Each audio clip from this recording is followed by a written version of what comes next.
Hello, Tom. So we are going to work on the chords of Easy by the Commodores. I think I totally get why you chose this one.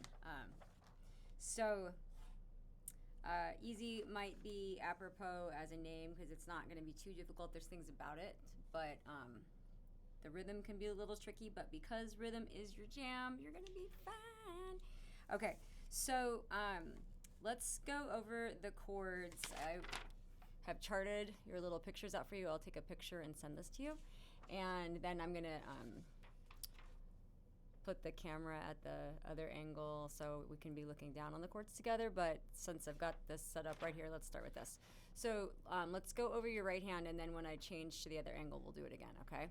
So I'm going to tell you how to play the chords, and then most importantly, help you understand how to play them, and then interject some theory in the in-betweens for right now. So the first chord that you're going to play is called A flat major. So let's do a little review of, and it's actually in root position. Let's talk real quick about like what that actually means. So when we talk about a root position triad, the easiest way to think about it is wherever you start counting from, that's going to be the letter name. So if it's A flat major, we're going to go to A flat, and then we're going to count up our 4 and our 3. If it's A flat minor, we're going to go to A flat, and we're going to count up our 3 and our 4, okay? So because this is in root position, we can do that. So find your A flat. It is the black key to the left of the A, okay? So if you look at your grouping of 3 blacks, it's the middle black key. And if you already know that, sorry. So from there, let's do a review again of like how do we make that major triad in root position. So wherever you start, A flat, we're going to count up 4. And the trick is you got to start counting to the right, the next key to the right. So we're going to go 1, 2, 3, 4. That gives us our middle note of C. And then from there, we have to count up 3. 1, 2, 3. So that's our A flat major, and that's going to be the first chord. It's the only chord in out of the 4 that actually is in the root position triad. So I definitely wanted to review that with you, okay? So we have A flat major. So low to high is A flat, C, E flat, okay? The next chord is going to be called C minor 7. So this is not in it is not in a root position, and actually the chord is going to be the reason why we're going to call it C minor 7 is actually going to be the left hands involved. So it's basically, it is a C minor 7.